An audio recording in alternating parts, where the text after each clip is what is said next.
Hello, hello! Ay, papakita ko sa inyo guys.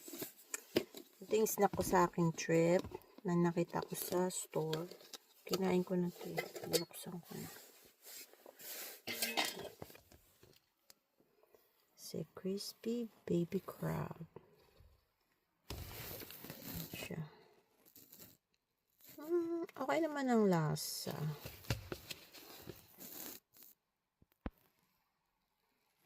Medyo ano lang siya, hindi siya maanghang kahit may siling ganyan.